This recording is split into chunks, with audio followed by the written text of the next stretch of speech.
Protests continue in Minneapolis overnight following the death of George Floyd. We must get to that shared table and use this powerful moment for real change.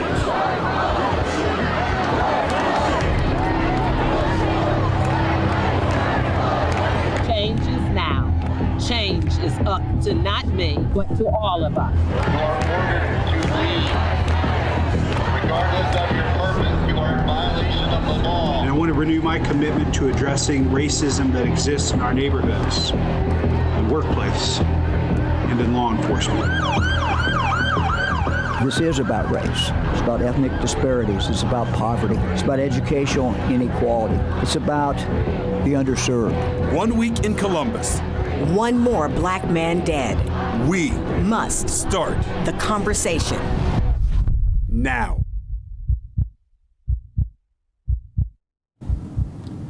Good evening and welcome to The Conversation. We're here tonight to listen to the perspectives of members of the Black community to get their takes on this moment in time in our city and our country, and allow them to be heard so we can start to see positive changes on the issues of racism and racial injustice. We are not here to vilify the police or politicians because it will take their commitment and cooperation for things to get better. We hope they're watching and listening though, because they need to reach out to be a part of this conversation as it continues. And it is a conversation that's been a long time coming. My poor little children will one day live in a nation where they will not be judged by the color of their skin, but by the content of their character. This is the conversation Martin Luther King Jr. started in 1963. A conversation pushed to the background for 28 years until Rodney King was seen being beaten in 1991. Once again, people raised their voices and shared their anger, but did not have the conversation. You saw Philandro reaching for his ID. You heard Eric tell you I can't breathe. And still their murderers get placed on administrative leave, keeping broken communities in cycles of pain, with nowhere to turn to, with nothing to gain, only to know it's gonna happen the same in just a few days when it happens again. This is the cycle we're begging you to end. Which side of history do you want to stand? Because we've been asking to be heard all this time. We asked for police reform. You gave us 45. When we asked for justice for Trayvon Martin's life, you told us standing his ground was his killer's right. So now that you hear us asking as a nation, telling you we will be heard in worldwide demonstrations, no longer allowing your comfort to continue enabling races, are you ready now to sit down and have this conversation? And we're here with 4 members of the Black community: Deontay Johnson, Heather Johnson, Steve King, and Mark Granville. Thank you all for being here. It's going to be hopefully a very lively conversation, and just speak your heart, speak your mind, because that's what we're here for. Deontay, I want to start with you. I've known you for a long time. You're a member of this community, small business owner, grew up here, played football here, raising a family here. You've been here a long time. What are your thoughts on what's been happening in this country for the last 10 days and what you've seen in this city for the past week? Well, it's been very interesting because, you know, initially when it first started, it felt like it was going to be another protest, you know, another one of these here today, gone tomorrow type movements. The interesting part is when it started to splinter into different cities. So we have a situation where Columbus, Ohio, you know, we're not Minneapolis, you know, but people here are just as passionate about what's going on. So you're seeing a lot more people get involved, and you know, quite frankly, there's nothing else to do. So you know, it gets you an opportunity to be very passionate, pay attention, and you know, kind of get after it. Heather, we first met you on the television. We interviewed you at a protest, and you've been going pretty religiously to these protests. Why is it so important to you for you to go each and every day? I go off of the Martin Luther King quote, which is, the time is always right to do what's right. And even though this is my first protest, it won't be my last. I just know that it's time to do what's right, and we need to go protest and speak out. And you've taken your son to a few of these, right, too? I've taken him to none of them at this time. Mm-hmm. Is it a worry of just them getting too violent, or I'm sure you talked to him about it? I've spoken with him, but I haven't pushed him to do anything that he's not comfortable with, and right now he's not comfortable. That's fair. Steve, local DJ at Power 107 and just Radio 1, and not only that, but you help coach young men. And I know one thing that I think is really important to hear is, why do the words Black Lives Matter to people? Why is that so important to hear and to say? Well, I think it's important because, I mean, we want to make sure that the narrative is not like controlled by anybody else. Black Lives Matter is what it is. It's our lives that matter. I'm a black man. I'm raising 3 young black boys as well as a daughter. Our lives is what matters right now. It's not an issue of, well, we all are equal, and that's the goal that we want to have, but we're the ones that have to worry about getting pulled over because of the color of our skin, getting mistreated a certain way because of the color of our skin. So yes, at this point, Black Lives Matter. Yeah. Mark, same thing. We met you just like we met Heather at the protest, and you were at the State House, and there's this great moment where, it seems like everyone's maybe going to march, and you stay back and start talking to one of the troopers that are standing guard. What made you want to do that? I think it was mostly because I realized the process that needs to happen in order for us to actually see change. It can't just be the protests, it can't just be us talking to the police, and it can't just be the people creating policies. It has to be the 3 combined. We're being heard now because, even us having this conversation today shows that the protests are doing something. But having that conversation with the police to really understand what they're doing and what the kind of rules they have to follow based on what the laws say, and then realizing that there is one more step that needs to take place, which is speaking with those people who create policies to know that this is something that's not okay and it's happening to us on a regular basis. We've spoken to your officers, and this is how we need to change it. Well, we're just getting started. We're going to be back with this group in just a bit, but Darlene Hill is live at a local soul food restaurant with more. And Darlene, this conversation is going to continue where you are. Yeah, the conversation, we've already started the conversation here. We're over on the southeast side of Columbus at a restaurant that's called Way Down Yonder, and they're going deep on the conversations here about the unrest, about the riots, the demonstrations that we've seen. I'm going to be talking to these 4 men tonight about what they are watching, history in the making right now. I'm going to start right now with Kenny. Kenny Marshall lives here in the Columbus area. Kenny, let's talk about, let me just ask you this. How are you sitting with what's been going on over the past 10 days? How are you feeling? Well, the emotions range from sadness to mad to despair to hopeful. I think if there's anything to come out of this, it's forcing a conversation that's long overdue about the treatment of folks that, because of how they look, how they're treated in this country. And so I think it's long overdue, but you can't help but feel the frustration, when you have to see these types of things happening in Adam 2020. Freud, let me ask you. You're talking about sitting with some anger, some frustration, but there's also some hope, some optimism going on, because the faces of the demonstrators, of the protesters, that's changed, and that's made you change the way you feel sometimes. Yeah, no doubt. I think for the first time in our lifetime, what you're seeing is protests happening not only in the Americas, but it's in Asia, it's in Africa, and the faces of those protesters, and sometimes the protagonists in a constructive way, are not necessarily brown and black. And so when you see that, there's hope that people beginning to understand that our lives, in fact, are inextricably tied to one another. But what do you say, though, Adam, to people who say, come on,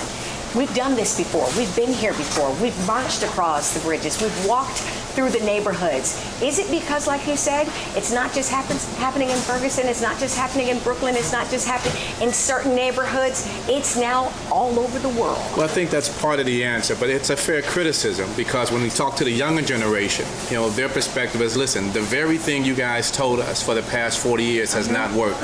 You told us to go to school, we still get marginalized. You told us to get great educations, we still get marginalized. We can't job, we can't go to the barbershop without being reminded of the color of our skin. The difference in essence, however, this time around, essentially being that it's now visible. Literally what happened with Mr. Floyd is the equivalent of what happened at the Edmund Tullis Bridge when white folks in this country finally saw black people being attacked by dogs. You watch somebody had their life snuffed out from them inside of 8 minutes. That's a whole different, And the last absolutely. words we heard him say, other than "I can't breathe," he was calling out for his mama. Absolutely. Kenny, we talked about this a couple of minutes ago, where we were trying to order some catfish and some wings here and things like that are way down yonder. We also talked about how you don't get to say anything about who you are. When you walk out the front door every day, you're a black man. People know that, people see that. Tell everybody why it's so important not to fear that. Well, you can't fear that. I mean, at the end of the day, I'm a black man. My experiences are going to be far different from folks who don't share my complexion. But at the same time, I'm hopeful because now that we're having these types of conversations, people can understand that, you know, you don't have to fear a person because of the color of their skin. We're people. It doesn't matter how much money I make. It doesn't matter what type of job I have. It doesn't matter if I'm an upstanding citizen or not. At the end of the day, I'm inextricably tied to the experiences of black and brown people all over this world. And I'm not going to be fearful of that. And I think it's time that we forward this conversation. Okay, you said it best earlier. Black is a blessing, okay? So we just heard Adam Troy talk about how we tell our children, go to school, get an education, do good, do right. We're going to hear from our college students next time we come back out here on the Southeast side. And they just graduated from Morehouse College, the college where you just saw one of the young men tased while he was sitting in his car 15 minutes after the curfew there in Atlanta. But for now, we've been asking you all week. We want to hear how you feel about what's going on, the unrest, the rioting, what you're seeing right now, and how you can be part of this conversation here on NBC4. You sent in our videos. Now take a look and listen. One thing that I do feel powerful in doing, and I have used as a platform, is protesting, seeing my people, out there holding our fist up, proud and happy and strong, but then the allies, the abundance of allies that have came out together. That is one thing of pride that is making me feel good and making a little bit of power. So I feel that we are making change, and we are going to make change. There will be change. Keep it up and stay peaceful, please. Treat everybody as human. We are human. We all bleed red blood. So be safe, but what I hope to see is real systemic and structural change where white people aren't paid $5,000 to $15,000 more as their black counterparts with the exact same job description, where black women don't have to change the way that their hair naturally grows out of their head because it's deemed unprofessional, and where black children are receiving the same quality education as the Dublin and New Albany's of the world. Because America's finally standing up for something. Systemic racism. It's been plaguing us forever. The issue is, what do we do about it?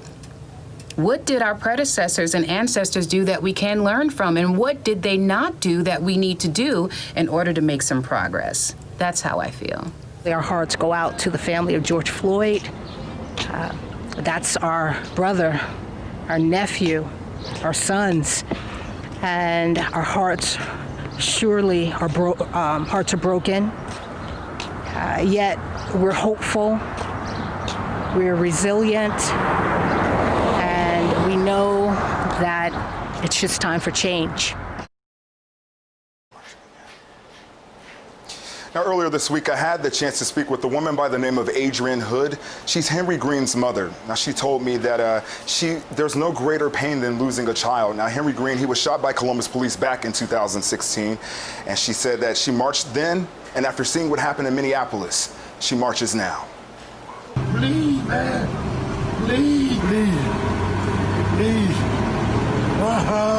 Hearing George Floyd's last desperate cries for his mother as he knew he was close to taking his final breath, Adrienne Hood could only wonder if her son Henry Green called out to her too. Because I can only imagine what my son thought as he lay there with little to no hope of preserving his life.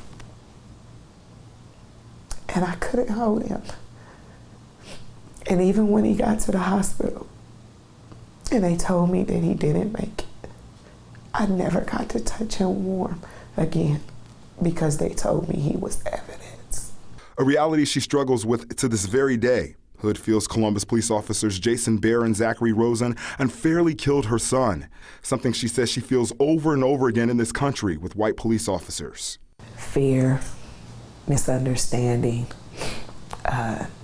no cultural diversity amongst the officers, no willingness, I think I would say, to even learn who we are, to see us as human as opposed to a suspect or crime or violence and all the other, negative things that come with certain communities, certain people, and especially our Black men. 4 years ago, that's why she marched. But in 2020, something different.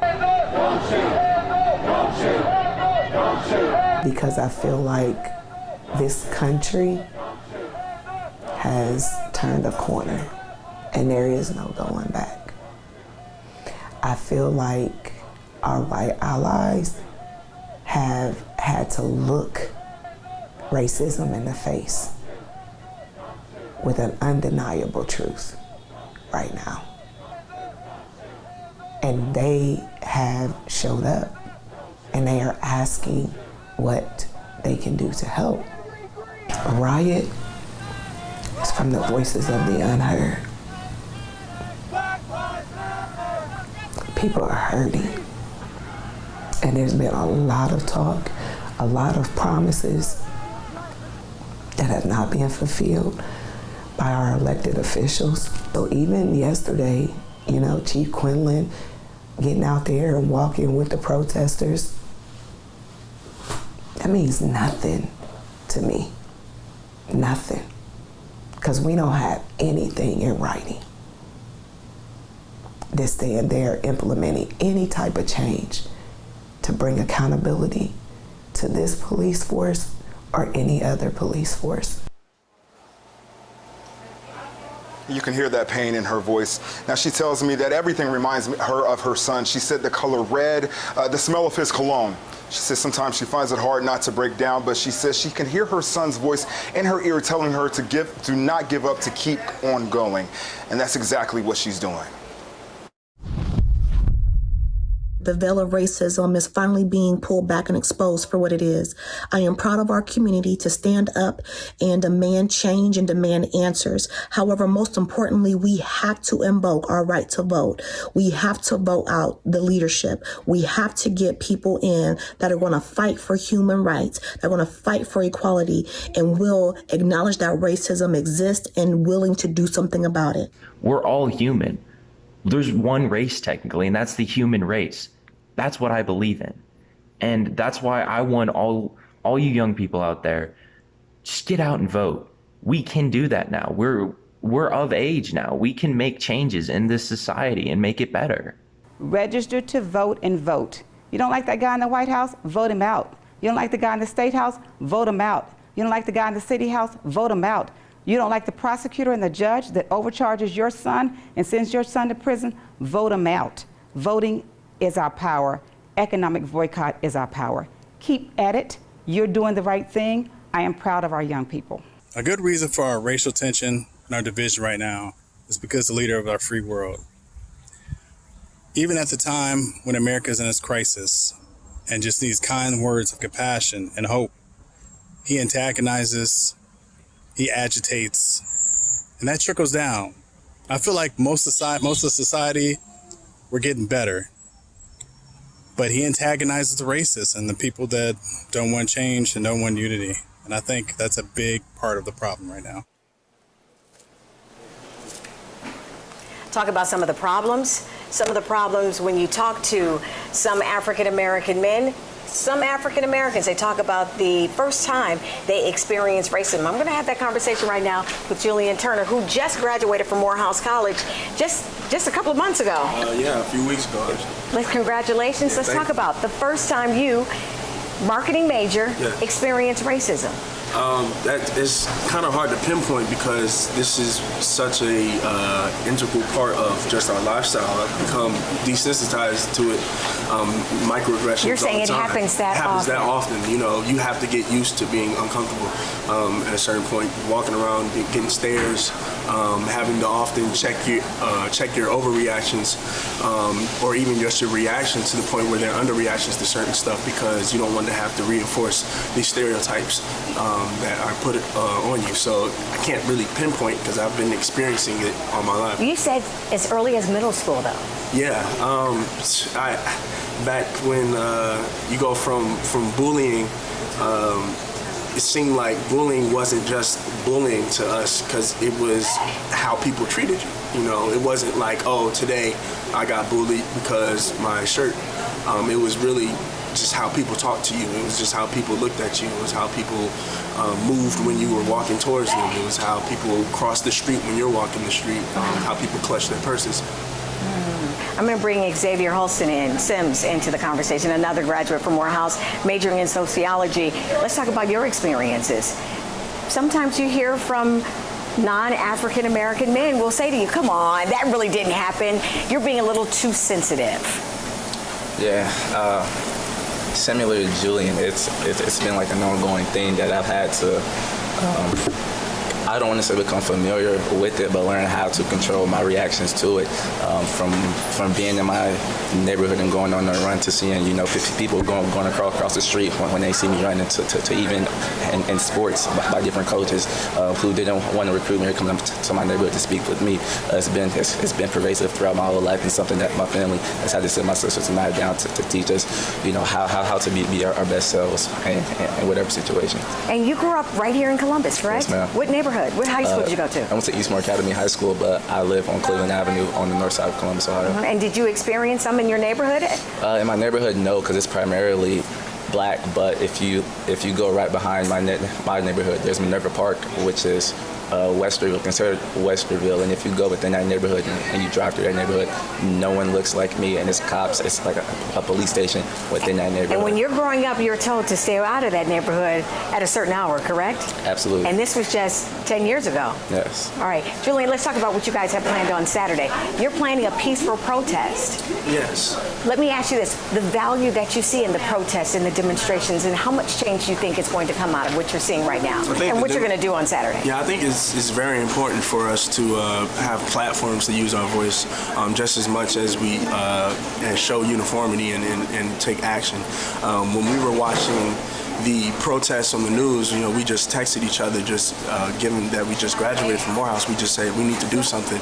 But we felt that we needed to create a platform not only for us to use our voice as we've always done in the past, but we need to create a platform to bring people to come hear us. And so that's the thing that we've been trying to do with our protests. We wanted to not only create a platform to bring community members and community leaders to come speak, but to also bring the people who can actually make changes and to come hear us. All right, Julian, Xavier, thank you so much. Interesting conversation, because when you're not on when we're not on camera, I'm going to call them the old heads are talking to the new heads. With much respect, I mean that. And the conversation that we're having, I'm going to let you listen in. Matt, I'm going to toss it back over to you right now. Thank you very much, Darlene. Yeah, we're back here at St. Paul AME, and we've had a great conversation just while we've been away. And I want to bring it to Deontay. And if you don't know the story with Deontay, owns a shop called Soul Classics in the Short North. And if you don't know, on Friday night, shop was looted, but normally that would be the story. You've completely changed the narrative on that story, because what you then put up once you boarded up your shop was a great message to the city about what we need to do with our youth. Kind of explain why you wrote that and why that was so important for you to send that message. Well, I mean, I think that oftentimes, your natural inclination is to be upset, and I think that we pass that on too much in this world that we're in. Like, everything is like, let's be mad, let's figure out a way to get back at somebody, and then, nobody's ever there to kind of catch you and be like, yo, let's navigate this to a positive lane and figure it out. So my message was really to the Short North community. I didn't really think it was going to blow up into something that was beyond that, but my message was just kind of like, I know everybody was going to wake up the next day and be scared, board up their windows and stuff like that, but let's kind of get to the root of the issue, as opposed to figuring out new locks and new ways to board up our neighborhood, the thing that we're precious and holds value in our hearts. So it's kind of really to my community, like, let's figure out ways to help each other. if you have a bigger following, we have a very big following. So we raised a whole lot of money.